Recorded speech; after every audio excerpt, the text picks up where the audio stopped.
या यशोदा जितना कोई सरल होगा? बताओ, मुंह में ब्रह्मांड देख लिया तो मैया कैसी हालत हैगी मैया की। अरे भगवान, जहाँ पे कोई बवाल है। मैया दुखी है गई लाला की। ऐसी ये जो भगवान की लीला है ना, पर एक एक लीला भगवान की अपने आनंद के लिए और अपने लोगों को आनंद देने के लिए। ये लीलाएं, इनमें दिमाग नहीं लगाना, क्या इनमें बुद्धि, इसमें आनंद लेना है कि भगवान ऐसा भी करते हैं। ये भगवान की माखन चोरी की जो लीला है ना, बहुत बड़ी लीला है। और पता नहीं कितनी गोपियों के संग भगवान ने आनंद लिया, सबके घरों में। और जिसके घर में नहीं जाते वो गोपी कहती है हमारे घर कब आओगे, हमारे घर कब आओगे, हमारे घर कब आओगे। बुला बुला के निमंत्रण होता है भगवान को, हमारे घर का। वो नहीं तो उल्टा सीधा बोलती है भगवान से, अब तो आओगे, ऐसे नहीं तो ऐसे आओगे। ये बड़ा प्यारा है, क्योंकि गोपियां क्या चाहती हैं कि माखन चुराने आएंगे तो हमारा संबंध बनेगा, हमारा संबंध बनेगा तो हमें कृष्ण अच्छे लगेंगे, बड़ा आनंद लेंगे हम उनसे। गोपियों के बारे में वर्णन मिलता है। कौन है ये गोपियां? सब परमात्मा की पूर्व जन्म की सब सेविकाएं हैं, सब भक्त हैं। वो सब क्या बन के बैठे हैं? गोपियां बन के आ गए हैं। तो सबको आनंद दे रहे हैं भगवान।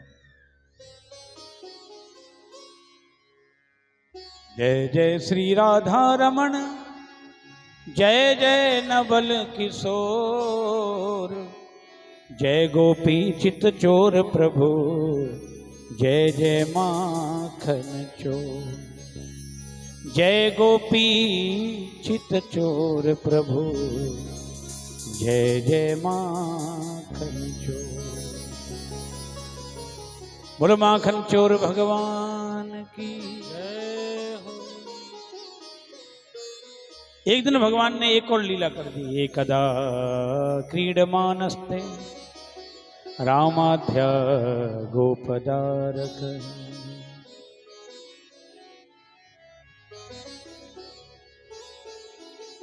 एकदा क्रीडमानस्ते रामध्य गोपदारक। एक दिन भगवान अपने मित्रों के संग खेल रहे थे, और खेल खेल में भगवान ने क्या किया? खेलते खेलते भगवान ने एक मिट्टी का टुकड़ा लिया और डेला उठाया और अपने मुंह में धर लिया। और जैसे ही मुंह में धरा, दाऊ दादा ने, बलराम जी ने देखा। बलराम जी दौड़ के बोले कन्हैया आकर आ। आकर बोले मुंह में क्या भरी है? मिट्टी, मुंह भरा है। आकर आ नहीं कर रहे। बोले जल्दी दिखा मुंह। इतने में तो वो मिट्टी का जितना डेला था वो गल गया, और भगवान ने पूरा पेट में ले गए। फिर बोले अब पूरे मुंह मिट्टी तो लगी थी। बलराम जी ने कहा कन्हैया तूने मिट्टी खाई है? ये क्या तरीका है? तू मिट्टी खाने लगा? आज तेरी शिकायत मैया से करें, आज पता चलेगा तुझे। अब बलराम जी जैसे ही गुस्से में निकले घर के लिए, भगवान बोले दादा वापस आ जाओ। बोले नहीं, हम वापस नहीं आएंगे, आज तेरी शिकायत करेंगे, तूने मिट्टी खाई। अच्छी बात है कोई? दादा वापस लौट आओ। बलराम जी बोले हम नहीं आएंगे, हम कहेंगे तो जाओ कह देना, तुम हमारी कह देना, हम तुम्हारी कह देंगे। बलराम जी के पैर रुक गए। क्या क्या क्या? बोले जाओ जाओ, तुम हमारी कहना, हम तुम्हारी कहेंगे, देखो किसकी पिटाई होती है ज्यादा। बलराम जी लौटे आए। क्या कह रहा है, क्या कह रहा है? बोले जाओ जाओ शिकायत करो मैया से हमारी मिट्टी खाने की। बोले तो करेंगे। बोले तुम हमारी करोगे और हम तुम्हारी करेंगे। बलराम जी तू हमारी क्या करेगा? तो हम जानते हैं सो करेंगे, यहाँ कैसे बता दें। अब बलराम जी चक्कर में पड़ गए, हमने ऐसी कौन सी गलती की है जो मैया से ये शिकायत करेगा? हमने कोई कुछ गलती की नहीं है, तुम्हारी क्या शिकायत करेगा? बोले तो पता चलेगा, जाओ जाओ। बलराम जी बोले थे कन्हैया ऐसी हमें धमकी मत दे। बोले धमकी नहीं है, सत्य है बिल्कुल। हमने मिट्टी खाई है, हाँ खाई है, लेकिन तुमने भी तो कुछ किया है। अब हम बताएंगे। बलराम जी बोले, जब इतनी जोरदारी से कह रहा है तो जरूर कोई ना कोई हमारे इसके पास बात है। बलराम जी बोले, देख ठीक है, नहीं देख, सुन सुन, हम तेरी नहीं कहेंगे, ठीक है, हम तेरी कोई शिकायत नहीं करेंगे, ठीक है, ठीक है। अब ये बता, हमारी कौन सी शिकायत तू जानता है? बोले, दादा जब बात ही खत्म होगी तो पूछ क्यों रहे हो? बात खत्म, तुम हवाई मत कहना, हम तुम्हारी नहीं कहेंगे। बलराम जी, वो तो सही बता, तुझे मेरी सौगंध है, मेरी क्या शिकायत है? बोले, कोई शिकायत नहीं। बोले, कोई शिकायत नहीं है, और तू क्या शिकायत है? बोले, तुम्हें डराना था। बोले, तू झूठ भी बोलता है? बोले, अपनी मार बचाने के लिए दूसरे पे पड़वा दो। अच्छा, तो एक तो मिट्टी खाई, ऊपर से झूठ भी बोलता है। अब तो हम जरूर कहेंगे, अब मैया से जरूर कहेंगे, कन्हैया मिट्टी भी खाता है और कन्हैया झूठ भी बोले। भगवान बोले, जाओ करो शिकायत। दादा फिर चले। बोले, दादा सावधानी से करना, सोच समझ के करना। हाँ, दादा फिर लौट आए। दादा बोले, कहीं ना कहीं गड़बड़ है, झूठ बोल रहा है कोई ना कोई शिकायत। बोले, कन्हैया तू सही बता, मेरी कोई शिकायत है? सही बता। बोले, दादा वो बाद की बात है, अब तुम जाओ, तुम बार बार लौट के बता, तुम शिकायत करो। दादा ने कहा, तेरी सौगंध कन्हैया खाता हूं, मैं शिकायत नहीं करूंगा तेरी, लेकिन तू ये बता, तू मेरी क्या शिकायत करता? दादा तुम्हारी शिकायत तो कोई नहीं है, ना मेरे पास है, लेकिन अपने बचने के लिए मैं झूठ जरूर कहता। बोले, मेरी झूठ तू क्या कहता? बोले, कहता मैया मैं तो खाता हूं केवल मिट्टी, दादा खाता है भांग। दादा भांग खाता है। इन्हें मैंने कब खाई? बोले, नहीं खाई तो खाई, और मैं मैया की सौगंध खा जाता। मैया तेरी का सौगंध ये खाता है। तो पता कौन ज्यादा पिटता? दादा ने कान पकड़े, बोले, कन्हैया आज के बाद हम तेरी कोई शिकायत भी होगी तो नहीं करेंगे। तेरा क्या पता, तू कब कौन सी बात बढ़ा दे। देखो भगवान बड़े कौतुकी है। जो ये ब्रज की जो लीलाएं हैं ना, इसमें भगवान ने वो किया है जो कोई कर नहीं सकता, और करने की मनाही है, करना भी नहीं चाहिए ऐसा। और भगवान क्या कर रहे हैं? वो ही कर रहे हैं।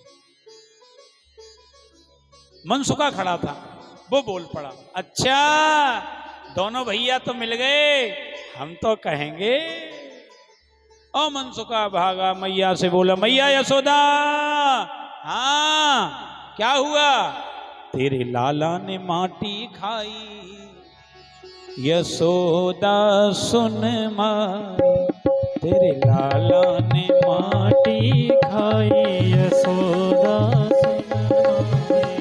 तेरे लाला ने माटी खाई, यशोदा सुन माई। तेरे लाला ने माटी खाई, यशोदा सुन माई। मैया ने जैसे सुनी, क्या मैया तेरो लाला माटी खावे लगो। मैया डंडा लेके बैठ गई, आंधेदारी के है, माटी खाए वो सीखो है। भगवान पहुंचे, मैया तैयार बैठी। मैया बोली, क्यों लाला आज माटी खाई? क्यों, क्या घर में दूध दही की कमी है? ये तेरे शौक पाल लियो, माटी खावे? और हाथ में डंडा दरा पकड़ लिया। बोल, माटी खाएगा? मैया मैंने नहीं खाई, नहीं खाई मैंने। अच्छा तूने माटी नहीं खाई? हाँ मैया नहीं खाई। नाम भक्षति मानंब सर्वे मिथ्या विशंसिना। मैया मैंने माटी नहीं खाई है, ये सब झूठ बोल रहे हैं, सब झूठ है। और यत् सत्यग्रही तस्य, अगर तुझे सत्यता की जांच करनी है तो मैं तुझे निवेदन करता हूं, समक्षम पश्य में मुखम, ले मेरे मुंह में देख। और वही दृश्य जो तब दिखाया था, मैया के सामने खड़े होकर बोले, ले आ। मैया ने देखा तो मैया को वही दृश्य फिर ब्रह्मांड वाला फिर आ गया, वही दृश्य दोबारा, पूरा का पूरा वही दृश्य। जैसी मैया ने देखा, मैया तो डर के मारे अपने दोनों नेत्रों को बंद कर लिया। अरे राम राम, यहाँ पर तो अवयव बलाए है, मैया ने नेत्र बंद किए, भगवान ने मुंह बंद कर लिया। आवाज दी, मैया देखो मेरे मुंह में कछू है। मैया बोली, तेरे मुंह में तो कछू और ही है। फिर मैया को भ्रमित कर दिया। ये भगवान की लीला। आज भगवान ने माटी खाई। राजा परीक्षित ने पूछा, गुरुदेव ये माटी खाना कोई अच्छी बात है, बुरी बात होती है? भगवान ने माटी क्यों खाई? तो बाबा सुखदेव जी बोले, राजन परीक्षित, ये जो भगवान ने माटी खाई है ना, इसका एक कारण है। भगवान को आगे दावानल का पान करना है, भगवान को अग्नि पीनी है। वन में आग लगेगी, भगवान पूरी अग्नि पी जाएंगे। तो अग्नि को पीना है भगवान को, और अग्नि को बुझाने का सबसे बढ़िया कार्य किसका है? मिट्टी का। मिट्टी से बढ़िया अग्नि को कोई बुझा नहीं सकता। आज भगवान ने ब्रज की मिट्टी को अपने पेट में खा करके एक जगह स्थिर कर लिया कि जब मैं आग पीऊंगा तो हे मिट्टी उस आग को शांत कर देना। और दूसरा कारण, ये ब्रज रज है। ब्रज जैसी रज कहीं नहीं। हमारे यहाँ निवेदन किया जाता है, कभी भी ब्रज जाएं तो ब्रज की रज का पान जरूर करें, थोड़ा सा खाएं। क्योंकि शास्त्र में निवेदन है, गर्गाचार्य जी महाराज ने निवेदन किया है। एक बार मुक्ति ने, जो सबकी मुक्ति करती है, उसने भगवान से पूछा कि हे प्रभु एक बात बताओ, मेरे द्वारा सबकी मुक्ति होती है, तुमने मुझे काम दिया है सबकी मुक्ति करना, मैं तो सबकी मुक्ति कर देती हूं, लेकिन मेरी मुक्ति कैसे होगी? मुझे भी तो बताओ। मुक्ति कहे गोपाल सो मेरी मुक्ति बताओ, मेरी मुक्ति कैसे हो? तो भगवान कहते हैं, ब्रज रज उड़ मस्तक लगे, मुक्त की मुक्ति हो जाए। ब्रज की जो रज है, अगर ये अपने शरीर पर लग जाती है तो मुक्ति हो जाती है। ये भगवान श्री कृष्ण का वचन है। इसलिए लोग मरने के लिए कहाँ जाते हैं? ब्रज में। और ब्रज की तो ऐसी कथा है महाराज, आप कभी वृंदावन जाओ, एक बहुत बड़े कलकत्ता के बहुत बड़े सेठ हुए हैं लाला बाबू। आप कभी उनके मंदिर का दर्शन है, लाला बाबू का मंदिर है। सब कुछ छोड़ के वृंदावन आ गए थे। कलकत्ता के उस जमाने के सबसे बड़े सेठ थे, मारवाड़ी थे। वृंदावन आ गए और वृंदावन आकर के रहे, मंदिर बनाया। और उन्होंने जो मंदिर बनाया था उसमें जब राधा कृष्ण की प्राण प्रतिष्ठा हुई थी, ऐसी प्रतिष्ठा शायद ही कहीं हुई हो, तब तक प्रतिष्ठा हुई थी जब तक मूर्तियों में धड़कन और सांस नहीं आ गई थी। ये अभी की घटना है। सांस और धड़कन, हजारों लोगों ने धड़कन को देखा था, सुना था। वो लाला बाबू, जो हमारे यहाँ सोने के खंबे का मंदिर है वृंदावन में, उसके पीछे है लाला बाबू का मंदिर। मूर्तियों में धड़कन तब तक प्रतिष्ठा कराई थी उन्होंने, जब तक धड़कन ना आए, सांस ना आए, तब तक प्रतिष्ठा बंद मत करना। वो मंत्र उच्चारण हुआ था। और वही लाला बाबू जब अंतिम समय पे थे, अपनी वसीयत लिख के गए। वसीयत में क्या लिखा? जब मैं मर जाऊं तो मेरे पैर में रस्सी बांधकर इस वृंदावन की जो गलियां हैं उनमें खींचना, मुझे अर्थी पे सजा के मत ले जाना, मुझे कंधों पे मत ले जाना, मुझे किसी वाहन में मत ले जाना। जब मैं मर जाऊं तो मेरे पैर में रस्सी बांधना और मुझे खींचते हुए इन गलियों में से निकाल के ले जाना, यमुना जी तक जाके छोड़ देना, मुझे यमुना जी में डाल देना। ये वसीयत लिख के गए। महापुरुषों ने पूछा ये ऐसा क्यों? बोले जब शास्त्र की एक आज्ञा है कि ब्रज की रज उड़ के भी अगर लग जाती है, उड़ के, तब मुक्ति हो जाती है। और पूरे शरीर में जब वो रज लगेगी तो शरीर का क्या होगा? इसका प्रमाण एक जगह नहीं है। उद्धव ने भी वही मांगा। उद्धव जब वृंदावन राधा रानी के पास गए थे ब्रज गोपियों के, तो वो क्या कहते हैं? आशा महो चरण रेण जुसाम महम श्याम वृंदावने किमपि गुल्प लतो सधीना। वो कहते हैं ये ब्रज की जो रज है ना, हे गोपियों, मैं तुमसे निवेदन करता हूं, तुम्हारे चरणों की ये रज अगर मेरे मस्तक पर लग जाए तो मेरा भी उद्धार हो जाए। इसलिए ब्रज की रज की महत्ता है। ब्रज की रज अगर हमारे शरीर में मृत्यु समय पर लग जाए, मुक्ति हो जाती है। ऐसी ब्रज रज को भगवान ने क्या किया? पान किया है, खाया है।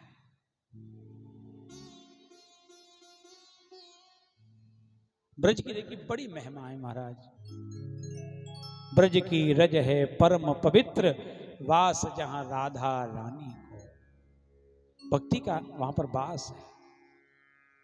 इसलिए हर जगह की रज की बात नहीं, कहीं कहीं रज ली जाती है और रज रखनी चाहिए। जैसे हमारे यहाँ जब किसी का शरीर पूरा होता है तो गंगा जल डाला जाता है, तुलसी डाली जाती है। कब डाली जाती है? राधे राधे बोलो। मरने के, अच्छा मरने के बाद तुलसी गंगा जल क्या करेगा? जी जवाब नहीं आ रहा है, सोच में पड़ गए, मैं कुछ पूछ रहा हूं तो। मरने के बाद तुलसी गंगा जल क्या करेगा? हमारे यहाँ ये लिखा है कि गंगा जल अगर हम पिए तो हमारा जो जीवन है वो पवित्र होता है। और गंगा का दर्शन, गंगा में हमें बहा दिया जाए तो तन पवित्र हो जाता है। तन पवित्र। अब जब मरी गए फिर क्या करेंगे? हमारे कुछ चीजों को हमने एक अलग तरह से ले लिया। हमारे यहाँ ये आप सब जानते होंगे, जिस घर में तुलसी का वृक्ष होता है कहाँ लगाए जाते थे? दरवाजे पर या आंगन में? आंगन में। तो ऐसा नियम था कि जिसके आंगन में तुलसी का वृक्ष होता है वहां कभी अकाल मृत्यु नहीं होती, यमदूतों का प्रवेश नहीं होता उस घर में। इसलिए सबके यहाँ तुलसी आंगन में लगाई जाती थी और होती थी। अब कहाँ है तुलसी? छत पे। कहाँ पहुंच गई? छत पे या फिर कोने में, बगीचे में। अच्छा जानते सब हैं, ऐसा नहीं है कि न जानते हो, जानते सब हैं, लेकिन उस क्रिया को बदल दिया। जानते सब हैं, उस क्रिया को अपने मनमुखी काम शुरू कर दिए हैं, शास्त्रमुखी काम। जानते समय हाँ कहेंगे हाँ तुलसी तो आंगन में ही होनी चाहिए, लेकिन पहुंच कहां गई है? हो गई गड़बड़। ऐसे ही ब्रज की जो रज है हमारे जीवन में आनंद देती है। हम लोग तो महाराज जब से ये चीज सीखे हैं, पता नहीं भगवान की क्या कृपा हुई, बिना ब्रज रज के हम लोग रह ही नहीं सकते। रोज चाहिए। 2-3 चीजें जीवन में अगर रोज ले आओ तब पता चलेगा। एक तो प्रतिदिन गंगा जल पियो, प्रतिदिन तुलसी दल खाओ, और प्रतिदिन थोड़ी सी ब्रज की रज जिभ्या पे या माथे पे लगाओ। क्या जाता है, क्या नुकसान है ये बताओ? और सब फोकट की चीज है, एक भी खरीदने वाली, बताओ। ब्रज कभी ब्रज में चक्कर लगे, डिब्बा भर लाओ 2 किलो का, रखो अपने हिसाब से है।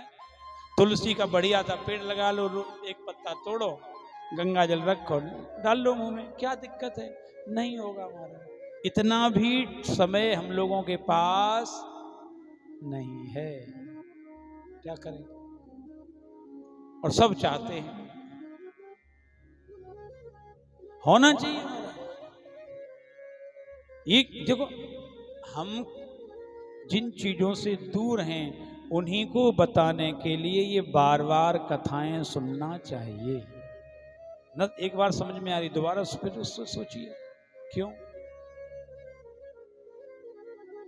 बहुत जरूरी है हमारा। और तुलसी हम सब जानते हैं एंटीबायोटिक होती है, सब जानते हैं। अभी ने खांसी जुकाम बुखार आ जाए क्या चाहिए, सब जानते हैं। और गंगा जल जैसा दुनिया में कोई जल 100 वर्ष रख लो कीड़ा नहीं पड़ेगा, खराब नहीं होगा। अब बताओ, है औषधि कि नहीं है? दो जल हमारे यहाँ दवाई का काम करते हैं, एक बारिश का और एक गंगा जल। दोनों, बारिश का जल दवाइयों में काम, जितनी आयुर्वेदिक बड़ी फैक्ट्रियां होंगी, बड़ी फैक्ट्रियां आयुर्वेद की, वो सब बारिश के जल से दवाइयां बनाती होंगी। और आपको कभी देखना हो तो मैं अपने पास ही बता देता हूँ, फरे है, फरे 30 किलोमीटर ज़्यादा नहीं है, फरे में दीनदयाल धाम है, वहाँ आयुर्वेदिक फैक्ट्री है। आप कभी जाना, एक भी पानी बाहर का इस्तेमाल नहीं होता, पूरा पानी बारिश का इस्तेमाल होता है। ऐसे उन्होंने कुएं बना रखे हैं, छत पर ऐसी ड्रेनेज सिस्टम लगा रखी है, जितनी बारिश होती है बाबूजी सारा पानी कुओं में स्टॉक होता है और उसी पानी से दवाइयाँ, क्योंकि वो दवाइयों का जो असर होता है, बारिश का पानी कितना, पहले शरीर पे फुंसियाँ होती थी, काय में नहा लो,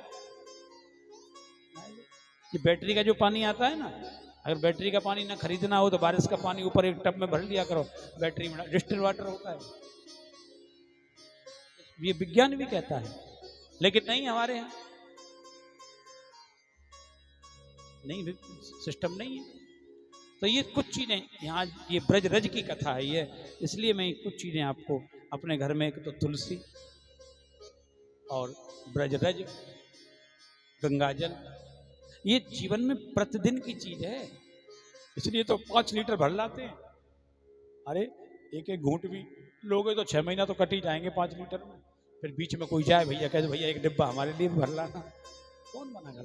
क्या गंगा जी आपसे टैक्स मांग रही है वहाँ के? नहीं, पैसे दे के जाओ, वरना यहाँ 5 लीटर लोगे तो कम से कम कितने रुपए देने पड़ेंगे, पैसे देने पड़ेंगे। ये हमारे जीवन की रोज, यानी ये घरेलू चीजें हैं, जिनसे क्या होता है, हमारा हृदय, हमारा मन सही रहता है।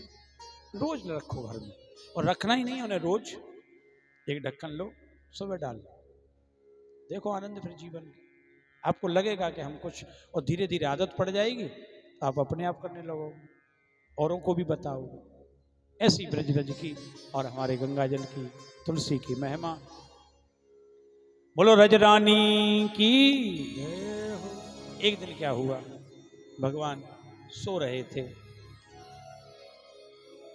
ब्रह्म मुहूर्त था, 4 बजे मान लीजिए, मैया यशोदा अपने घर में एक माट में दही था, रई डालकर मैया माखन निकाल रही थी स्वयं।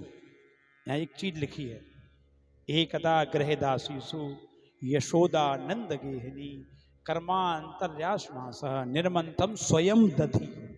स्वयं क्या कर रही थी? अब देखो, यहाँ थोड़ा सा, यहाँ स्वयं लिखा है इसलिए समझाऊंगा। खुद अपने लाला के लिए माखन निकाल रही है। अब यहाँ एक विचारणीय प्रश्न है, जिसके घर में 9 लाख गैयां हों, उसके घर में नौकर कितने होंगे? राधे राधे। जिसके घर में 9 लाख गायें हों, नौकर कितने होंगे? कितने नौकर होंगे? राजा हैं ब्रज के, ब्रज के राजा हैं। अब ब्रज के राजा हैं तो यशोदा कौन है? उनकी रानी। और रानी क्या कर रही है आज? रानी मंथन कर रही है। किसके लिए?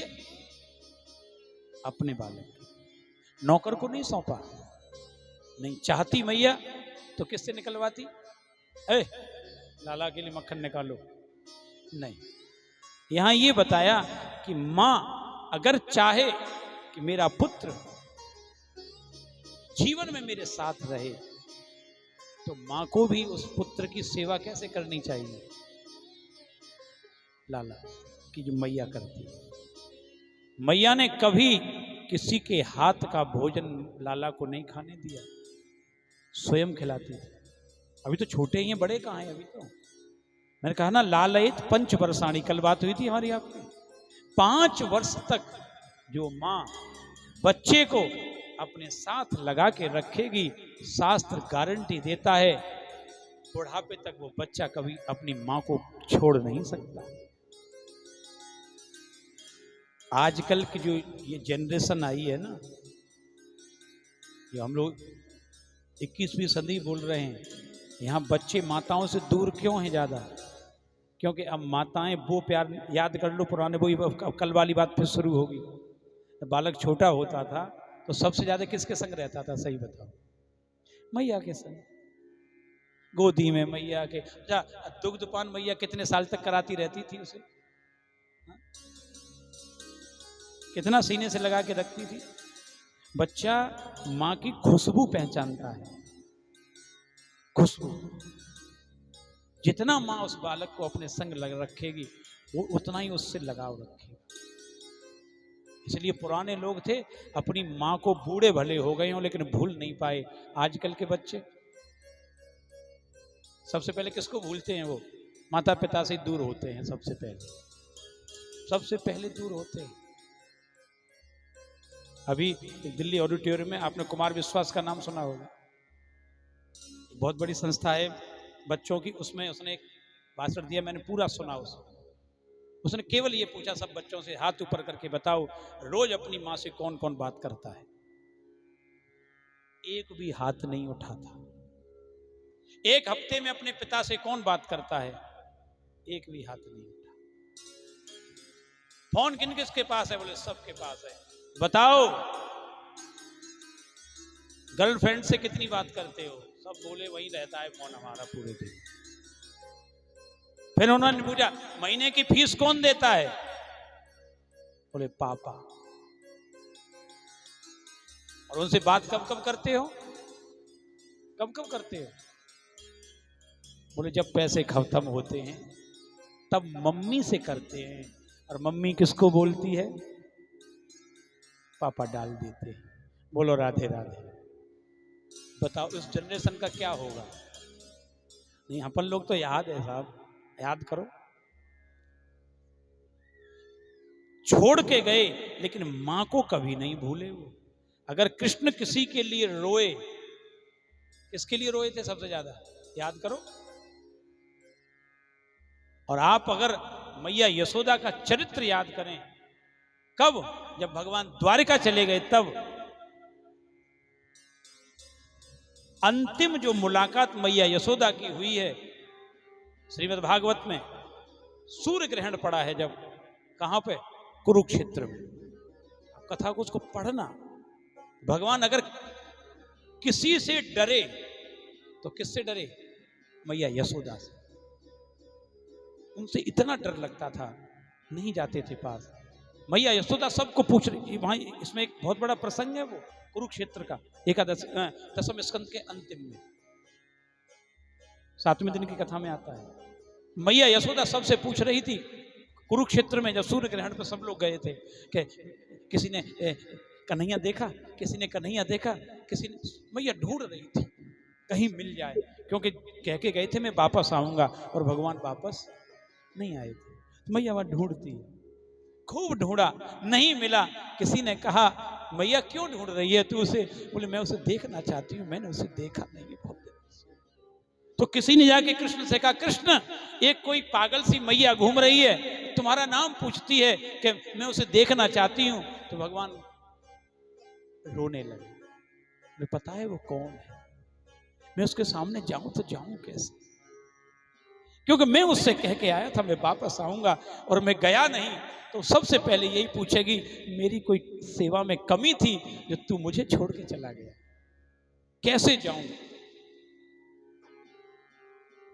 लेकिन भगवान मिले, और जहां भगवान यशोदा को मिले हैं, आप आश्चर्य करेंगे, उसके बाद यशोदा का दर्शन किसी ने नहीं किया कुरुक्षेत्र। कहां गई यशोदा किसी को नहीं पता, दोबारा यशोदा नहीं देखी किसी ने। तो बाबा सुखदेव जी ने वर्णन किया है कहां गई यशोदा? बोले भगवान ने यशोदा को अपने शरीर में ही अंतर ध्यान कर लिया, अपने शरीर। जहां मिले मैया दौड़ के कन्हैया से चिपकी, और जैसे ही चिपकी, चिपकने के बाद फिर किसी ने यशोदा को देखा ही नहीं। कहां गई यशोदा? भगवान ने अपने में समाहित कर लिया, क्योंकि जवाब नहीं दे सकते, क्या जवाब दूं, क्योंकि कहां भेजूं? क्योंकि जो मैया यशोदा को पद देने वाला था वो कौन ले गई थी? याद करो, पूतना। सबके लिए भगवान ने स्थान, आप अगर भगवान कहें तो आपका स्थान निश्चित है। अब वो यशोदा का स्थान ही खत्म हो गया तो कहाँ रखें भगवान। मैया यशोदा से तो इसलिए डरते थे, वो गए नहीं वापस पूतना के चक्कर में। ये पूरा प्रसंग है बहुत बड़ा। उस प्रसंग को सुनकर हमारा रोना आता है, क्योंकि भगवान भी अगर किसी से डरे तो किससे डरे? भगवान कहीं डरते हैं किसी से? वो केवल ये कहते थे कि मैं जिस दिन मैया के सामने जाऊंगा, मैया मुझसे यही पूछेगी कन्हैया मैं क्या करूंगा, तू मुझे छोड़ गया, मैं कहां जाऊं, तू तो ये तो बता दे मुझे। तो भगवान कहते थे मैं जवाब क्या दूंगा, मेरे पास कोई जवाब ही नहीं है, उत्तर ही नहीं। कहूं मैं कह के आया था मैया मैं परसों वापस आ जाऊं, मैं उसको क्या बोलूंगा। और किसी को भी अगर रोए भगवान, किसी के लिए रोए तो केवल मैया यशोदा के लिए, किसी के लिए नहीं रोए भगवान। और भगवान को रोने की चीज है ही नहीं, भगवान क्यों रोएंगे साहब, क्या जरूरत है ना रोने की। ये जो बचपन का प्रेम था जो मैया का, जो यहाँ स्वयं मैया क्या कर रही है, निर्मंथम स्वयं दधी। भैया मैया लाला के लिए स्वयं, वरना हमारे घर में 4 नौकर हों, मैंने प्रसंग वहां से शुरू किया था, 4 नौकर हों और हमारा बालक भूंगा हो तो किसको आवाज देंगे, सही बताना, किसको आवाज देते हैं? नौकर को। पिला दे दूध, रो रहा है। आजकल तो माताएं इसीलिए नौकरानी रखती है कि इसको संभालेगा कौन। बोलो राधे राधे। इसे संभालेगा कौन, और संभालेगा कौन, तो आफत हो जाती है बाद में। फिर वो भी कहता है जब तुमने मुझे नहीं संभाला, नहीं स्वभाव बन जाता है वैसा ही। यही तो स्वभाव है, स्वभाव आप जैसा बनाएंगे वैसा बनेगा। माँ प्रेम करेगी, बालक प्रेम करेगा, माँ नहीं करती, बालक भी नहीं कर रहे। आजकल आफत यही तो है। और आफत आ क्या रही है, आफत ही संसार में आ रही है। तो मैया स्वयं दधी, लेकिन लाला जो सो रहे थे ना, अब मैया कर क्या रही थी, यानी गीतानी तद बाल चरितानी च। मैया क्या कर रही थी मालूम है, गा रही थी। क्या गा रही थी, श्री कृष्ण गोविंद हरे मुरारे, हे नाथ नारायण वासुदेव, श्री कृष्ण गोविंद हरे मुरारे, हे नाथ नारायण वासुदेव, हे नाथ नारायण वासुदेव, हे नाथ नारायण वासुदेव, हे नाथ नारायण वासुदेव, हे नाथ नारायण वासुदेव, श्री कृष्ण गोविंद हरे मुरारे, हे नाथ नारायण वासुदेव, श्री कृष्ण गोविंद हरे मुरारे, हे नाथ नारायण वासुदेव, हे नाथ नारायण वासुदेव, हे नाथ नारायण वासुदेव। मैया गा रही थी। अब मैया वो भी चल रहा है, मैया गीत गा रही थी, लाला सो रहे थे, आंख खुल गई, आए चलते हुए और मैया जहाँ दही से माखन निकल रही थी और पकड़ लिया आके नेती को। मैया अरे तू जग गए हो, मैया भूख लगी है। एकदम क्या बोले, मैया भूख लगी। मैया वो उठायो गोदी में, और मैया क्या कर भी लगी। अब लाला भी खेल रहा है और काम क्या हो रहा है, भगवान फिर मैया भूख लगी है। मैया बोली माखन निकाल रही, ताजो ताजो, बस नेक आधी बार हो, अभी आओ। और मैया फिर लग गई, फिर पकड़ा, हाथ पकड़ लिया, मैया भूख लगी है बहुत तेज। मैया बोली ताजो निकाल रही हूँ, भैया तेरे लिए ही निकाल रही हूँ मैं, नेक तो रुक जा। मैया फिर लग गई। तो भगवान मैया से पूछने लगे, मैया एक बात पूछूं? हाँ पूछ भैया। मैया एक बात बता, तो या संसार में सबसे प्यारो कौन? मैया बोली तू। बोले मैं सबसे प्यारा हूं। और तेरे अलावा में संसार में और कौन है? तू ही तो है। अच्छा मैया कितनो प्यारो? बोले बहुत प्यारो। कितनो प्यारो? बोले बहुत प्यारो। तो एक काम कर, मुझे भूख लगी है, माखन दे। मैया बोली अरे माए को वहीं लौट के फिर वहीं, प्यारो तो तू ही है लेकिन माखन निकल तो आवे, ताजी ताजी खवाऊंगी, कल को रखो काय खावेगो तू। इतने में क्या हुआ, बाहर आंगन में अग्नि पर दूध मैया रखे आई थी गर्म होने, उसमें उबाल आ गया। और वो उबाल आया, दूध उफना काहे में गिरा? आग में। आग में दूध गिरता है तो क्या आती है? बदबू आई मैया की नाक में। मैया बोली अरे राम राम, दूध उफन गो। और दूध उफनो सुन के समझ के मैया ने लाला को वहीं उतार के गोदी में नीचे बैठा रहो। मैया भागी सीधी कहां? दूध बचाए हुए। मैया गई दूध बचाए हुए। भगवान बोले ओ हो, अभी हम तो कह रही सबसे प्यारो तू, और हम कहां प्यारे हैं? प्यारो तो है मैया को दूध। अब या घर में या तो रहेगो दूध या रहेंगे पूत, एक ही रहेगो या घर में, या रहेगो दूध या रहेगो पूत। और भगवान ने क्या किया भैया, वहां रखी थी एक एक वो सिलबट्टा होता है ना, सिलबट्टा, सिल का जो बट्टा था वो वहां रखा था। लाला ने बट्टा उठाया और वो ही ताजो ताजो माखन जामे ते निकार वेकू तैयारी बाई में बट्टा दे मारो।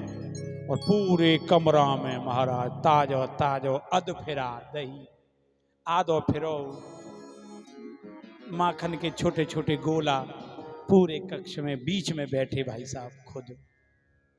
मैया माँ दूध उतार के आई। अब मैया को ना पता हो कमरा की हालत का है, तब तक कक्ष तो अलग ही है वो। मैया सीधी चली आई, मैया भूल गई न मैया की समझ में आयो। नीचे एक माखन को छोटो सो टुकड़ा मैया के पाम के नीचे, और जो बामे ही चिकनाई बामे परो पाँव, मैया को पाँव सर को सर, मैया गिरी, मैया धड़ाम से गिरी। और मैया गिरी धड़ाम, भगवान बैठे हंस रहे, बोले और चली जा दूध बचाए। मैया ने देखो रे राम राम, भरो भजायो माट फोड़ दिए। कन्हैया ये, तू तो कह रही तू प्यारो है, मैं कहाँ प्यारो? प्यारो तो दूध हो, जा बचा दूध। तेने माट फोड़ दियो। अब मैया को क्रोध, अभी रुक जा। मैया धीरे से उठी, अभी रुक जा, आज तो मैं बताऊंगी घर में माट फोड़वे को फल का मिले। मैया ने डंडा उठाया। अब मैया डंडा लेके जो पीछे पड़ी भगवान आंगन में। अब मैया है बड़ी बूढ़ी, बालक छोटो, आगे आगे लाला, पीछे मैया डंडा लेके। कन्हैया ठाड़ो है जा, लाला ठाड़ो है जा, पकड़ ले, ले पकड़ ले, पकड़ ले, तू मारेगी पकड़ ले। अब दौड़ शुरू है गई महाराज घर। अब मैया नहीं पकड़ पा रही, तमाश स्टीम पृथ्वीक्ष संज्ञा। भगवान ने देखा हाथ में डंडा। मैया तो बोले मैया डंडा फेंक दे तो रुक जाऊंगा। लकड़ी फेंक, लकड़ी फेंक। मैया वो रुक जाएगो, बोले रुक जाऊंगा। लकड़ी फेंक। मैया ने लकड़ी फेंक। जैसे ही लकड़ी फेंकी भगवान ले, मैया दौड़ के गई और लाला का हाथ पकड़ ली। राजा परीक्षित ने कहा प्रभु ये लकड़ी फेंकने पे भगवान खड़े क्यों हो गए? बोले तमाम यष्टिम प्रत्यक्ष विषय। भगवान ने देखा ये लकड़ी मैया के हाथ में अहंकार है, और अहंकार लेके मैया घूम रही है। अहंकार तो हटे, अभिमान जब तक नहीं हटेगा मुझे कोई पकड़ने वाला नहीं। मैया ने अभिमान फेंका, यष्टि अभिमान का रूप बताइए, फेंक दिया, पकड़ लिया। मैया बोली अब बता तेने माठ चो फोड़ो? बोले जी बता तेने मुंह खाए भी चो ना थी? बोले मैं तो निकाल रही। बोले तू तो जो बोली मैं तो सबसे ज्यादा प्रेम करूं, तो मोह छोड़ के तू दूध की ओर छो गई, ये बता। मोह का कुछ छोड़ो, तुम मुंह लेके चलती तो मैं मानता हूं कि हाँ मुंह लेके गई, तू मुंह छोड़ के गई। और मेरा नियम है या तो मेरे पास आओ मती, और आए हो तो फिर मुंह छोड़ के जाओ मती। भगवान को नियम है भैया, ये मेरे पास या मेरे बन रहे हो तो सिर्फ मेरे बनो। तुलसी दोनों ना रहे रवि रजनी एक ठाव, अंधेरा उजाला एक जगह नहीं होगा महाराज, अलग अलग होंगे। तू मुझे कह रही फोड़ के तू गई, इसलिए फोड़ा। मैया बोली आज के बाद ना फोड़े हो तू, आज तो बांधूंगी, आज तो दंड दूंगी। ए गोपी रस्सी ला, ले बांध ले। गोपी रस्सी ला के रस्सी जो गांठ बांधी एक, और दूसरी गांठ जैसे लगाए बेगो भाई रस्सी, ए गोपी बड़ी रस्सी ला। अब रस्सी आवे लगी, और जो रस्सी आवे कमर में बंधे 2 अंगुल छोटी। अब रस्सी के ढेर लग रहे हैं साहब, लेकिन कमर में कोई रस्सी पूरी ना बैठ रही। वहां से बड़ी रस्सी आ रही है, आती है रस्सी कमर में जाते ही छोटी। भगवान चुपचाप खड़े, मैया बात, अरे गोपी बड़ी ला, अरे गोपी बड़ी ला। यहां तक देखा बाबा सुखदेव जी कहते हैं राजन परीक्षित, गोपी नाम कृष्ण वृत्ति नाम, भगवान ने देखा कि गोपियों परिश्रम हो रहा है, दृष्टा कृष्ण, मैया की माथे पे पसीना की बूंद है। परिश्रम मतलब पसीना, पसीना आ गया। भगवान समझ गए कहीं ऐसा न हो कि मैया छोड़ के चली जाए, अब ना बांध रही, और ये बांधेगी नहीं तो हमारी लीला आगे की पूरी, हमें तो कुछ और करना है। ये तो बहाने चल रहे हैं सब, भगवान की तो लीला अलग होनी है। तो भगवान ने क्या किया, माया को इशारा किया, माया अब तुम हट जाओ, मैया परेशान है, मैया परेशान है, और मैया नहीं बांधेगी तो मामला बिगड़ जाएगा। भगवान ने माया को हटाया, और यहाँ वर्णन है कृपया आसीत बंधने, कृपया काय में आए भगवान, कृपा में। माया और कृपा, आपको भगवान की क्या चाहिए, माया की कृपा? राधे राधे। आजकल के आदमी को माया चाहिए, बोले चूल्हे में जाओ तो माया दो हमें, तो हमें क्या चाहिए? लेकिन जो वास्तविक भगवान से जुड़ा रहेगा वो क्या मांगेगा, बोले प्रभु कृपा करो।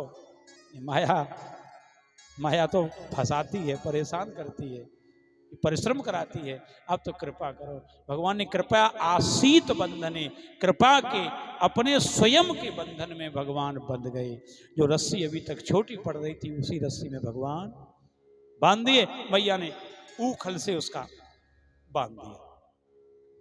अब मैया बोली अब मैया लग गई काम में, बंद हो रहा है, आज दंड दूंगी, खावे को और नहीं दूंगी। अब मैया लग गई काम में। भगवान ने ऊखल को देखा, ऊखल से कहा चलो आगे का कार्यक्रम करना है। अब आगे आगे भगवान, पीछे पीछे कौन चल रहा है, ऊखल। ऊखल पीछे पीछे घर के दरवाजे से बाहर निकले, और महल के दरवाजे से बाबा नंद बाबा के बाहर निकले हैं लाला। 2 वृक्ष थे यमल और अर्जुन के, बहुत पुराने वृक्ष, बहुत पुराने। उन दोनों वृक्षों के बीच में से भगवान, दोनों वृक्ष ऐसे जुड़वा थे, उनके बीच से निकले, और ऊखल यहाँ आके फंस गया। ऊखल फंस गया, 1-2 बार झटका लगा के देखा, फंसा के नहीं फंसा, तो बढ़िया तरह फंस गया। जोर का झटका दिया, दोनों पेड़ जड़ से उखड़ गए। उखड़े, गिरे नहीं अभी, उखड़े, और उखड़ते ही उनमें से 2 पुरुष निकले, बड़े सुंदर दिव्य, और दोनों ने भगवान को प्रणाम किया, और प्रणाम करके भगवान की स्तुति करने लगे।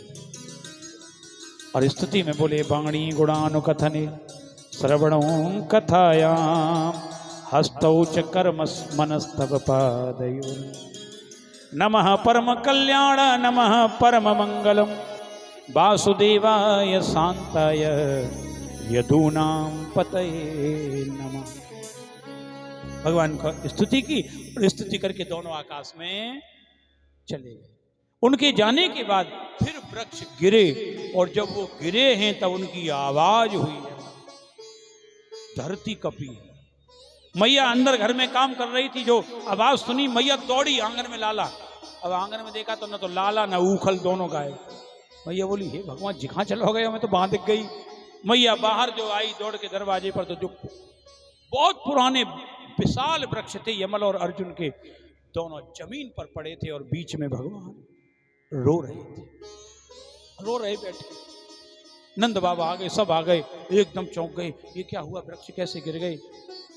कमर में जो रस्सी बंधी थी वो खोली, और रस्सी जब खोली गई, हटाई गई, तो कमर पे निशान आ गया भगवान के रस्सी का। नाम करण हो गया, भगवान का एक नया नाम हुआ है। बोलो दामोदर भगवान की। दाम उदर, दाम माने रस्सी, उदर पर जिसका निशान आया, भगवान का यह नया नामकरण हुआ। मैया यशोदा से नंद बाबा ने पूछा किसने बांधा इसे? मैया बोली मैंने बांधा। क्यों? माट फोड़ दिया दही को। नंद बाबा क्रोध में, ये क्या तरीका है? एक दही के माट के चक्कर में पुत्र को तूने दाव पर लगा दिया। मान लो ये वृक्ष ऊपर गिर जाते, क्या करती तू? कहां से लाती दूसरा कन्हैया? कुछ होश है कि नहीं है? एक बालक है, उसकी भी सुरक्षा तू नहीं कर पाती है। नंद बाबा क्रोध में, मैया रोने लगी। मैया बोली क्षमा कर दो, भूल हो गई। ये कोई भूल है? अभी कुछ हो जाता क्या करती तू? आज के बाद कन्हैया तेरे पास नहीं रहेगा, ये मेरे पास रहेगा, गौशाला में नहीं रहेगा। यहाँ चल कन्हैया हमारे संग। मैया और जोर से रोने लगी। नंद बाबा ने लाला गोदी में उठा लिया, मैं ले जा रहा हूं, अब तू मत रहना मैया के पास। मैया बोली कन्हैया क्षमा कर दो भैया, मैंने मन्ना मालूमी, लाला आ जाना मेरी गोदी में। बाबा बोले अब नहीं आएगा। क्यों कन्हैया, तू मैया के पास जाएगा? मैया मारती है। भगवान बोले बाबा मैया मारती तो है लेकिन प्रेम भी तो करती है। क्या? मैया प्रेम करती है। सट गोदी में से खिसक गए और कहाँ पहुंच गए? मैया की गोदी में लिपट गए। मैया रो मत, कोई बात नहीं, तेरे कहीं लगी तो नहीं ना? मैया नंद बाबा बोले है भगवान कैसो और मारू खा रहे हो और गोदी में किनकी जा रहे हो? ये है माता का और बच्चे का प्रेम। पिटेगा भी तो भी किसी की गोदी में जाएगा, माँ की गोदी में। बाबा सुखदेव जी कहते हैं राजन परीक्षित, आज भगवान ने एक नई लीला कर दी। राजा परीक्षित ने कहा गुरुदेव ये दो पुरुष कौन निकले? ये कौन थे?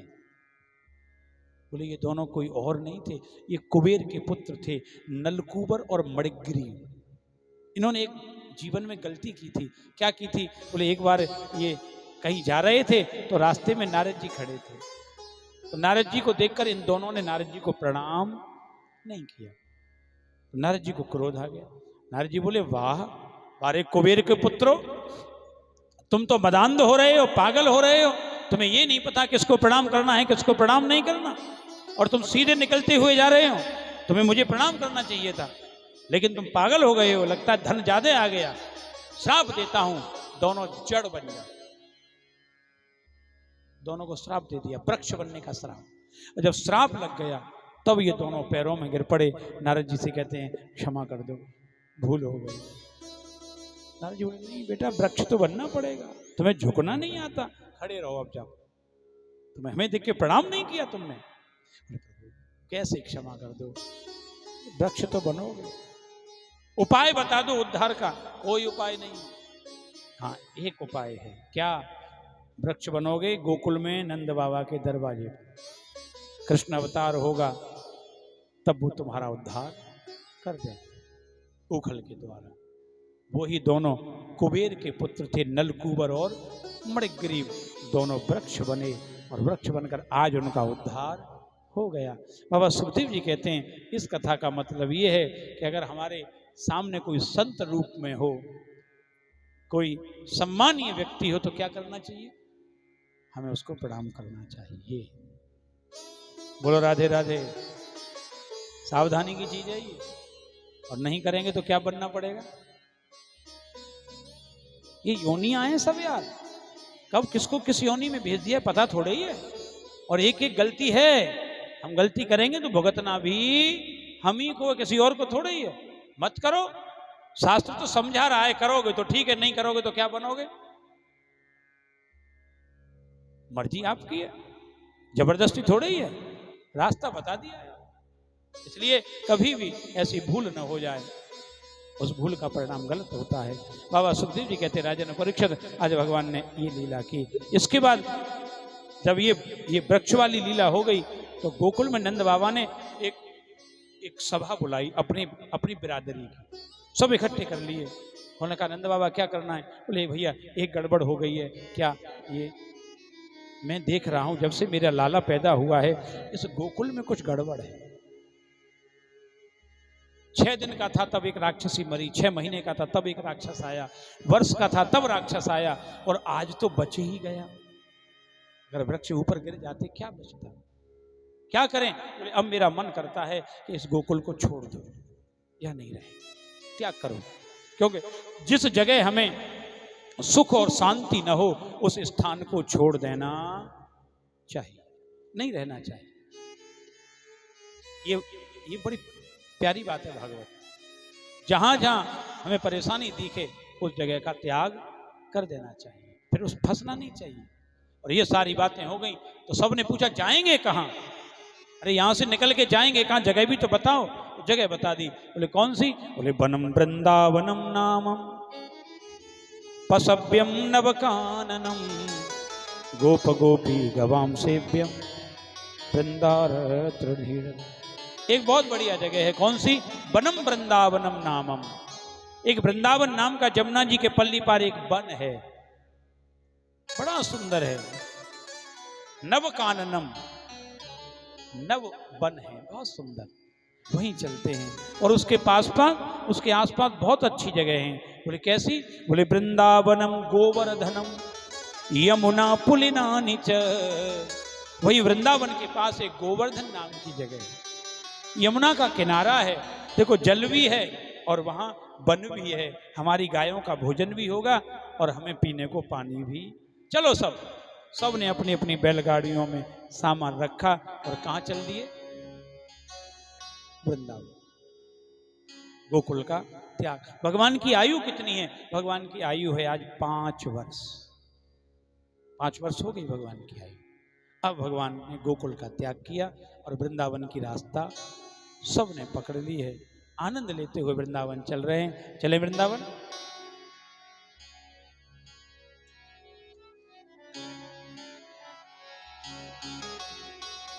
लागे वृंदावननी को हालीरी मोहि लागे वृंदावनी मोहि लागे वृंदावनी को हालीरी मोहि लागे वृंदावनी हालीरी मोहि लागे वृंदावनी लागे वृंदावननी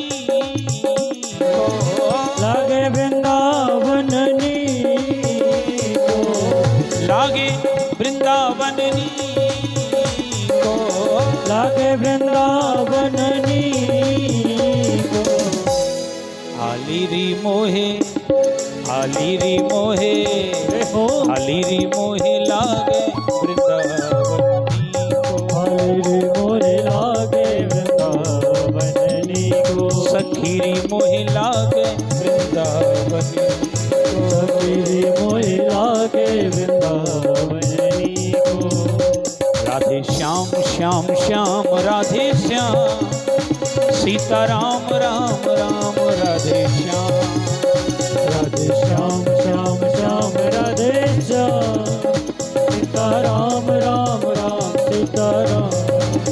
ओ राधे श्याम श्याम श्याम राधे श्याम सीता राम राम राम राधे श्याम श्याम श्याम राधे श्याम सीता राम राम राम राधे श्याम। हालीरी मोहि लागे वृंदावन हालीरी मोहि लागे वृंदावन। जय हो।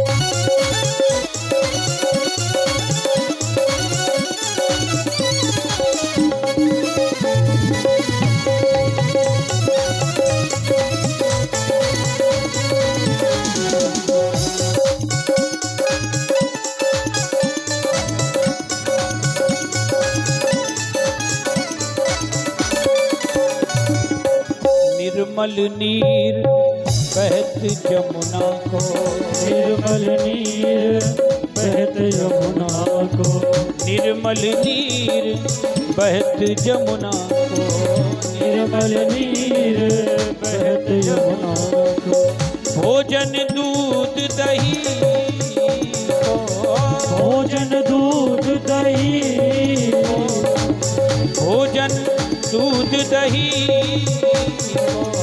भोजन दूध दही। आलीरी मोहे जय हो, सखीरी मोहे, जय हो। आलीरी मोहे लागे वृंदावन को, मेरे मोहे लागे वृंदावन को, सखीरी मोहे लागे वृंदावन को, मेरे मोहे लागे वृंदावन को। घर घर तुलसी ठाकुर सेवा, घर घर तुलसी ठाकुर सेवा, घर घर तुलसी ठाकुर सेवा, घर घर तुलसी ठाकुर सेवा, घर घर तुलसी ठाकुर सेवा, घर घर तुलसी ठाकुर सेवा। दर्शन गोविंद जी को, दर्शन गोविंद जी को, दर्शन गोविंद जी को, दर्शन गोविंद जी को। आलीरी मोहे सखीरी मोहे, आलीरी मोहे लागे वृंदावन, मेरे मोहे लागे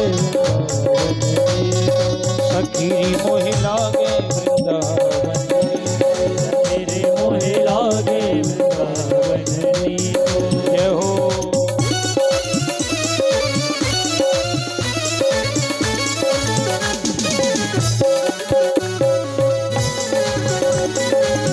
एक बार जोर से बोलो वृंदावन धाम की जय हो।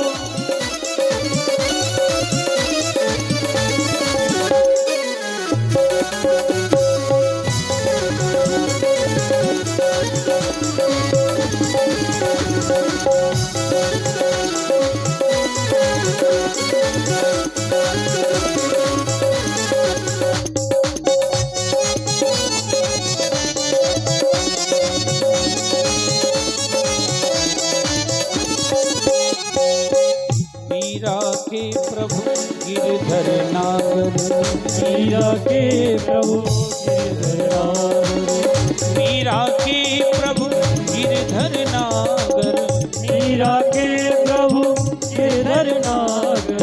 भजन बिना नर भी को, भजन बिना नर भी को, भजन बिना नर भी को, भजन बिना नर भी। आलीरी मोहे सखीरी मोहे, जय हो। आलीरी मोहे लागे वृंदावन को, मेरे मोहे लागे वृंदावन को, सखीरी मोहे लागे वृंदावन, मेरे मोहे लागे वृंदावन को। राधे श्याम श्याम श्याम राधे श्याम, सीता राम राम राम राधे श्याम, श्याम श्याम श्याम राधे श्याम, सीता राम राम राम राधे श्याम। राधे श्याम श्याम श्याम राधे श्याम, सीता राम राम राम राधे श्याम श्याम श्याम राधे श्याम, सीता राम राम राम राधे श्याम। आलीरी मोहे लागे मेरे मोहे लागे वृंदावन को, सखीरी मोहे लागे वृंदावन, मेरे मोहे लागे वृंदावन को। श्री वृंदावन धाम की जय हो। वृंदावनम गोवर्धनम यमुना पुलिना। भगवान अपने समस्त परिकर को लेकर, समस्त गोकुलवासियों को लेकर के और गोकुल का त्याग किया भगवान ने, वृंदावन में आके अपना निवास बना लिया, वृंदावन में आ गए। अब यहाँ पर राक्षसों का आगमन हुआ ज़्यादा।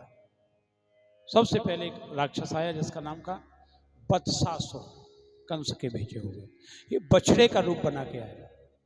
भगवान बछड़े चराने जाते थे, उनके बीच में ये भेष बदल के आ गया, लेकिन भगवान ने उसे पहचान लिया। वो भगवान को मारने के ताक में था कि मेरा मौका लगे मैं मार डालूं। भगवान ने पहले ही पहचान लिया तो पीछे से उसके पैर पकड़ लिए और पीछे से पैर पकड़ के उठाया और जमीन पर पटक के उसके प्राणांत कर दिया। ये मरा, इसके पीछे एक और आ गया, उसका नाम था बकासुर। ये पूतना का भाई था।